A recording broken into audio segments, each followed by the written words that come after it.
Hi, I'm Steve Lockwood.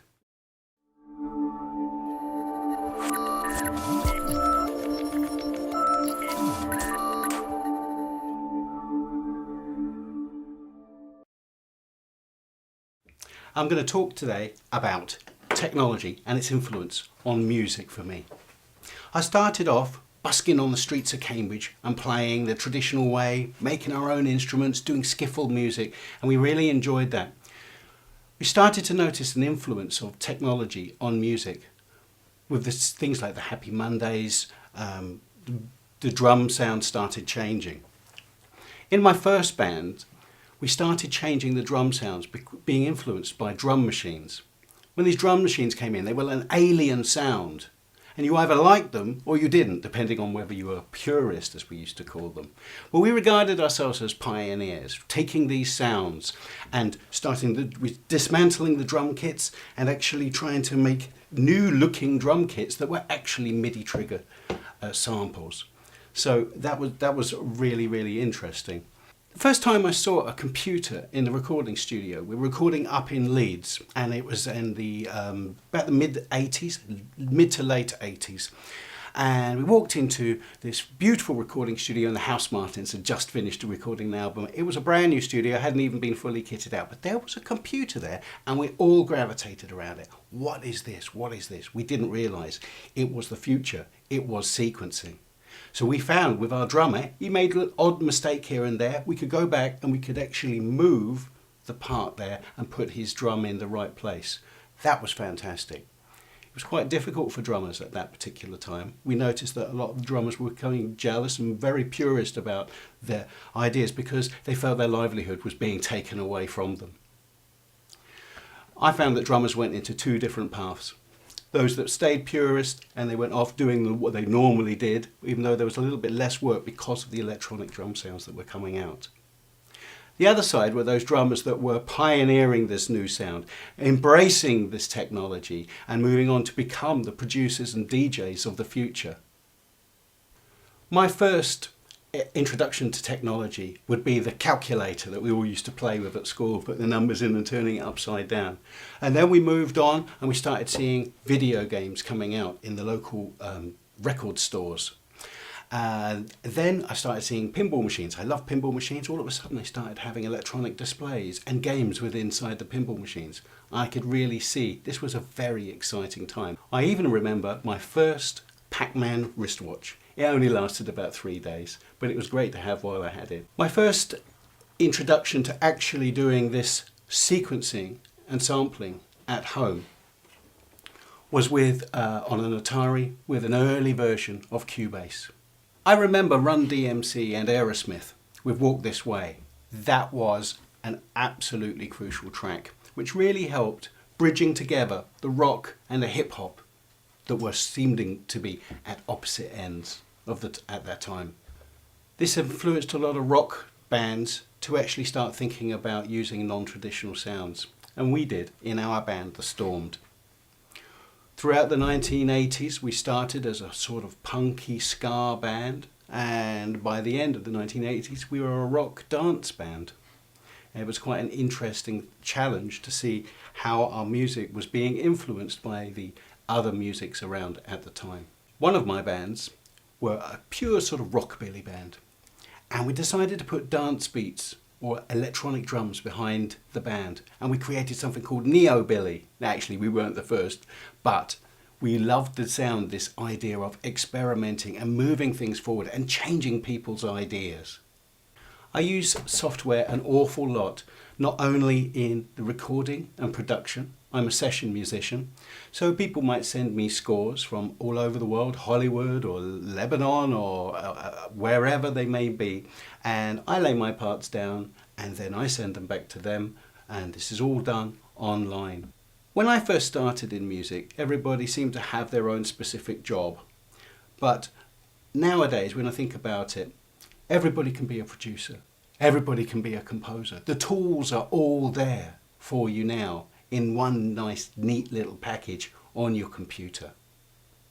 Eventually we were using not only trigger MIDI triggered sounds, but we were also using whole backing tracks which were fully sequenced at home, and then we would play over the top of them. And quite a few bands that I've worked in Cambridge actually use that method.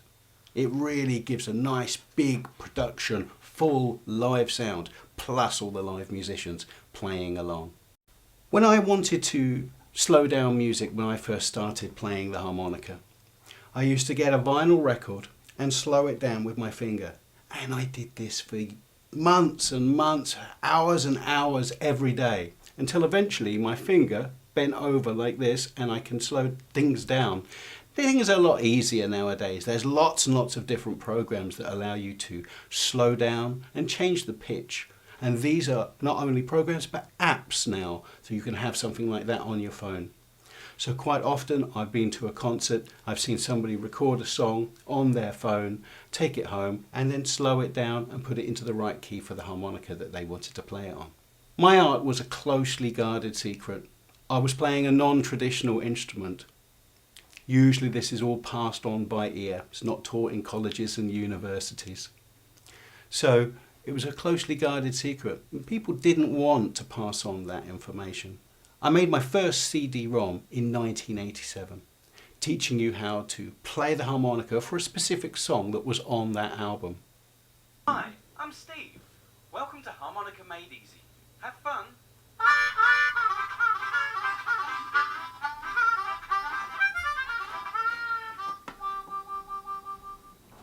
The basics of this program are just trying to show you the initial aspects of the harmonica. So for instance, which instruments you breathe in and which instruments you blow out.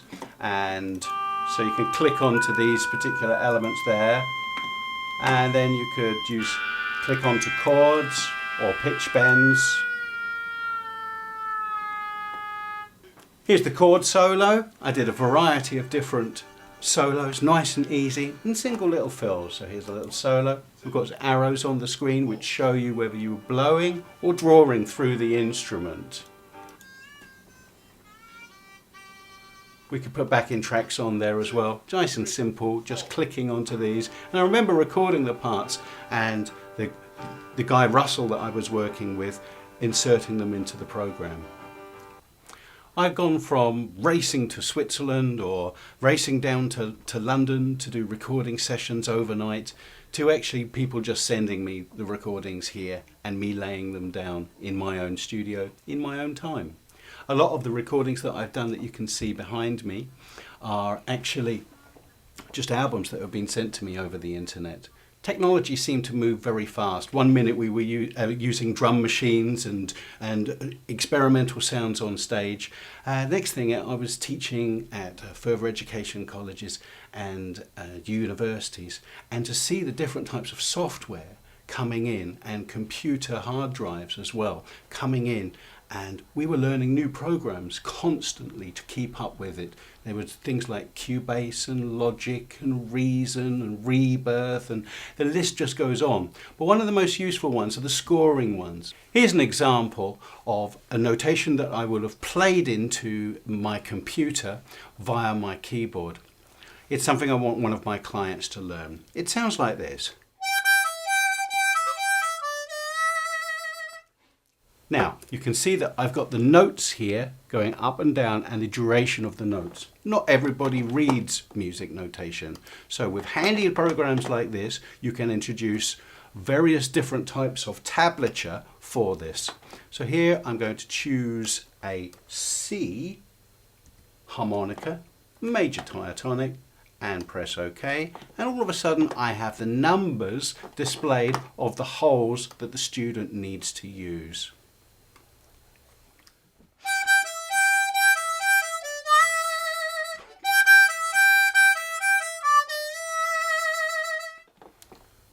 And this is what it looks like with guitar tablature. So I'm going to use a standard guitar here, and you can see the numbers are here. Recently I got called up by someone from the Tom Jones band. Steve, Tom Jones has decided that he wants harmonica on his next tour. So how did I use technology with that? The guitarist came up from London and did a 1 hour one-to-one with me. He really liked what I'd done and he used those ideas, but he still needed weekly tuition. We then met on Skype every week, with me sending him these new ideas, him playing them back on to the MD of the band. So we use this technology by using things like Dropbox and Skype to interact and to find the right things that worked. Here's an example of a program that I was using. This one's called Logic. It's a sequencer and a sampler, so I can use audio, but I can also manipulate and use virtual instruments as well. Here are my drum tracks. I've got a couple of bass tracks here and then a new overdub bass which I've added on. I've got a couple of backing guitar tracks and some lead guitar tracks with some main vocal tracks. I've color coded them. It allows me to understand what's going on in the song. We've got some backing vocals down here. So now if I play this particular song, Sit on the stairs next to the phone. so now I can solo any of these channels if I want. I've got the hi-hat here and you can see that I've got solo, mute and record here, so I can listen to a combination of sounds if I want to, bringing in the bass as and when I feel like it.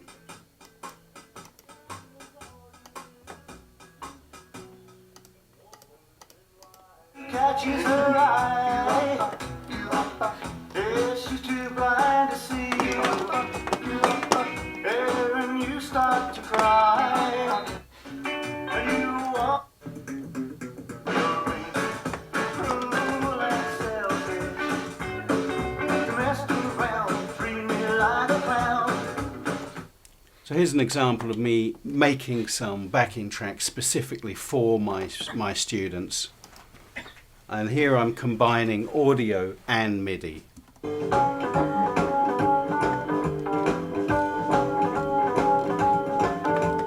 So here I have the program itself, and you can see down the bottom here I have the score for what I wanted to play in there. Much like on the last program, this just allows me to make sure that everything is played in correctly. This was sent to me as a MIDI sequence. I could then import this into my other program and put the relevant tab on there so my students could read it a little bit better. Adobe Audition is a fantastic program.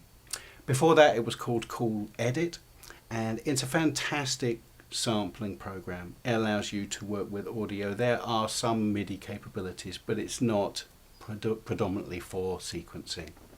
This is a warm-up routine that I've created for my students. Here we have an example of some audio, a train rhythm.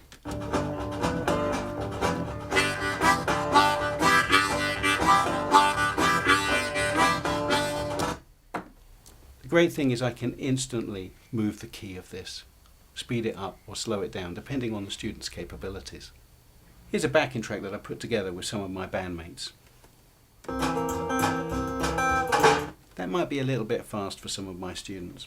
So just using the plugins that we have on the computer, I can stretch and, let's say, take it down a pitch. You now hear that it will be a semitone lower.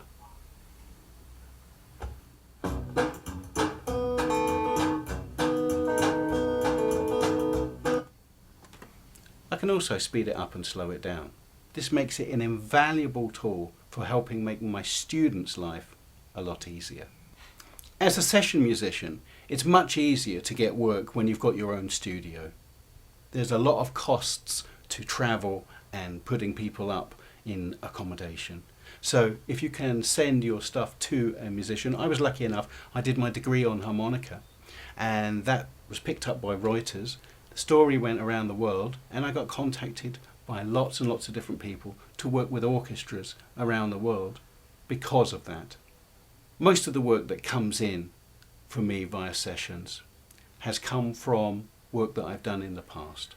My last album, Between the Tracks, is actually recorded in, I guess, about 13 different studios, recorded in Switzerland, also recorded, majority of it was recorded in the UK, and was finally mixed and mastered in 2 other separate studios. So where a musician is in the world is no barrier to me now. I can get collaborations, and it's made it a lot cheaper and a lot easier for musicians to collaborate together as well. When you're doing mastering, it's very important to think what kinds of format is your end product going to be in, and where is it going to be played. There's a huge amount of different software or DAWs that you can choose. Essentially, they did tend to be PC or Mac orientated, as the 2 originals were, but now many of them are cross-platform, so they actually work. You get Mac on PC and vice versa. The DAW is the digital audio workstation. It's your computer and the software on there that is interacting with your hardware. My communications worldwide with other artists, producers, filmmakers has been greatly enhanced by technology. The instant communication, the instant feedback is a very important part because people want their product done as quickly as possible. So not only is it cheaper, not only is it quicker, but you also, with me in my studio here, I can do 4 or 5 versions, send them over, they can have their comments, send them back to me within the hour, and I can do another couple of different versions. This means that my time is much more cost effective. My first introduction to a electronic harmonica was something called the Millionizer. I was touring in Switzerland, and I was in Basel, in the top of Switzerland, and I walked into a music shop and I said, "Can I have a harmonica in the key of A, please?" And the guy behind the counter, he said, "We've got more than that here." He said, "We've got the Millionizer." And the Millionizer was fantastic. It was a harmonica, a virtual harmonica, really. It was you would play into this plastic thing which had a guard around your mouth, and although it didn't make any sounds itself, when you turned on this gigantic box that came with it, you had a choice of 16 different sounds. And this shows how early it was. There was only 16 different MIDI sounds. Millionizer, I think, didn't last too long and is in a museum already. But what I'd give to have one of those little instruments. Very interesting. It changed my idea of what the harmonica could sound like. Normally you would get used to the harmonica being what it is. It sounds nice and you do your best to try and create and make more interesting sounds. But here, it was a virtual instrument. I could be a saxophone, I could be a trumpet, and all of a sudden my mind started to change round. And that's when I really started using effects pedals and different sorts of ways to manipulate my harmonica. In fact, I went quite a long way down there until eventually producers were saying to me, "You might as well be playing the keyboard because it doesn't sound like the harmonica anymore." So I went all the way around, full circle, but I had great fun. And now I found that there is a move, especially in session work with harmonica, to take away the sort of the bluesy pitch bends and the vibrato. And now it's about more straight playing and, let's say, textured playing. So I might change.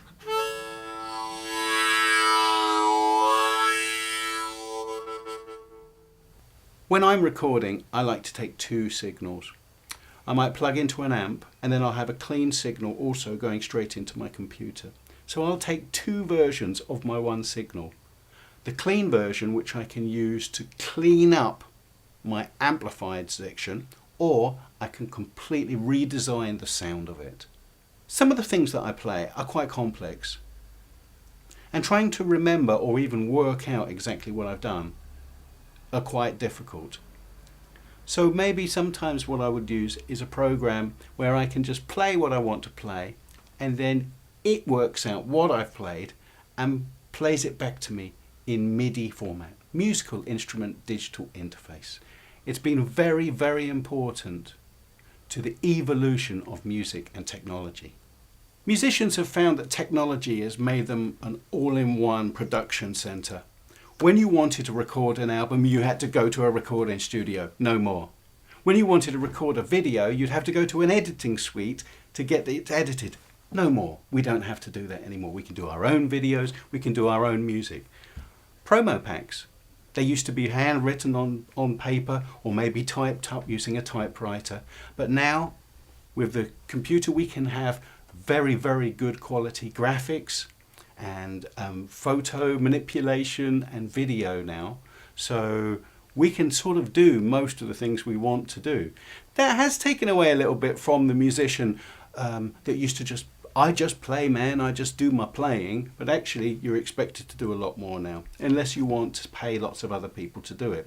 So it's brought home that the musician has to be much more diverse. We have to be able to multitask. Not only do we have to be able to mix and produce our own videos and our music, but our own brochures and organising our tours.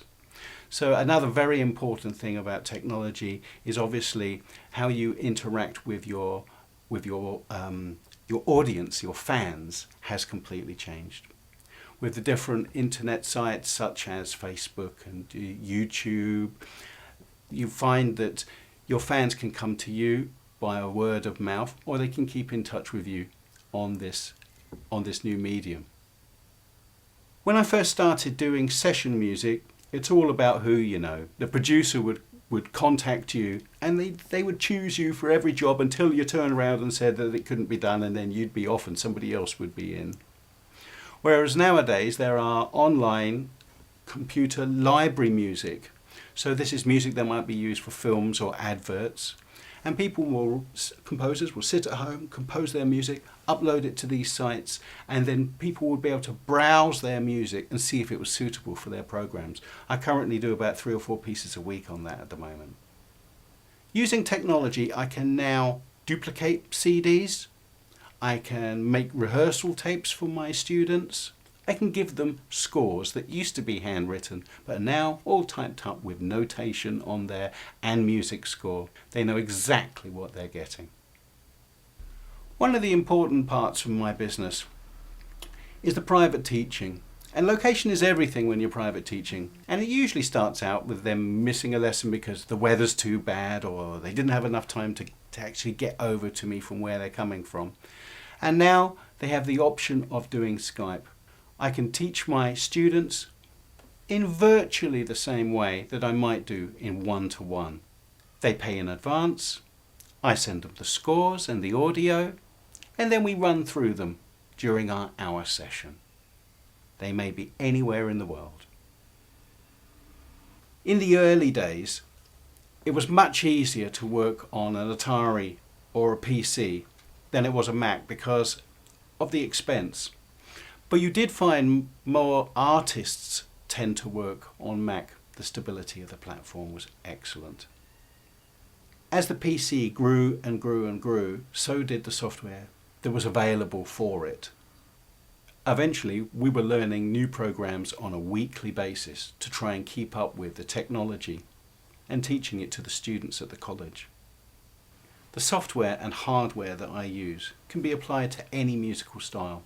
So in my career, I've done lots and lots of dance-orientated music, but on the same hardware and software that I might do an acoustic session. So a rapper might be able to come in, or a DJ might be able to come in and use my equipment in exactly the same way, but with a completely different style of music. I'm very into the changing of sound and seeing how soundscapes have evolved in music. We seem to have a little bit less melody around nowadays and a little bit more rhythm. And I found that the texture in the background, it's more about sound manipulation now than it has been in the past. Initially, when I first started using MIDI, it was from the keyboard itself. We would use the MIDI that was on a keyboard, or we would have a piece of hardware that had all of the MIDI sounds on it. The good thing with a PC is that it came with general MIDI, whereas a Mac didn't come with general MIDI. So we at least had 128 sounds, if you include the chirping bird and the train. After that, they started getting more and more and more. So maybe like the Roland Sound Canvas, where you started getting 1,500 different sounds and varieties of different sounds. But MIDI was going out of fashion because people just didn't like the sound of it compared to real sounds. So MIDI triggered samples tend to become a little bit more acceptable. Now, moving on from sound fonts, we now have libraries. Whole libraries of different instruments, which are real instruments played, which you can then play on your keyboard. So that tends to be the way that people have moved. We tend to use real sounds, but sequenced and sampled in the traditional way that the electronic sounds were. If I want to shorten one of my songs now, it's very easy. I just use the locators, get my scissors, chop the parts, move it somewhere else, just in case I want to use it for later. But in my early recordings and some of the vinyl that I have on the wall, then actually if there was a mistake or something happened in the recording, we would have to get the tape out, put it onto a little block and cut it. And so we might take 4 bars out of a piece of music. So it was about this tape splicing was a very, very important part of the recording studio in those days. How to take a recording and move it, take a different section and pop it in. Whereas nowadays it's cut, copy and paste. Quite often we will start with a MIDI mock-up of the song and then put real instruments in. There will be some MIDI triggered samples in there probably still by the end. So the first thing you're going to hear now is harmonica.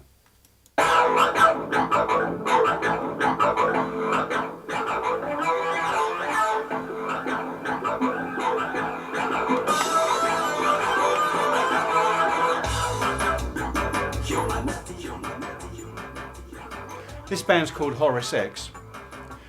All of their songs were completely sequenced at the beginning, and then they would have live musicians playing over the top, and they would remove certain parts that the live musicians would play.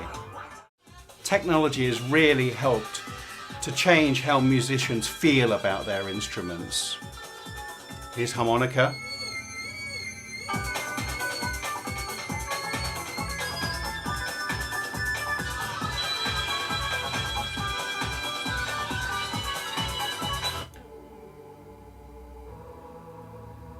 Here's harmonica.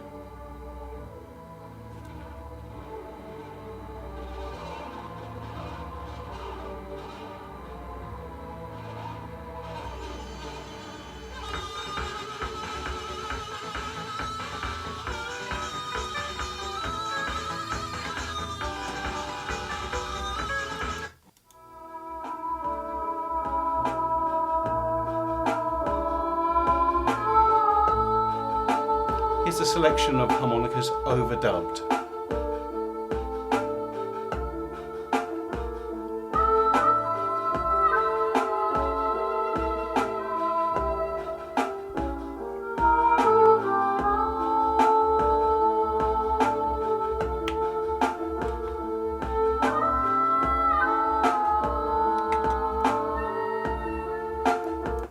I can really hear that sort of trip hop, really slow beat in the background.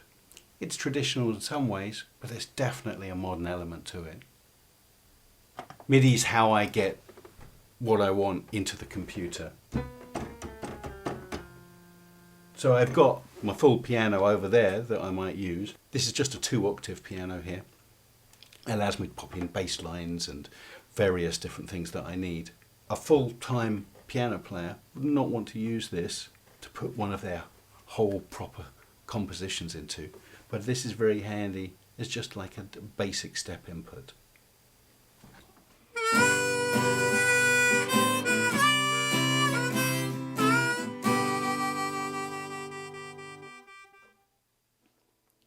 I'm still that analog traditional musician at heart, but without technology I don't think I would have come quite so far.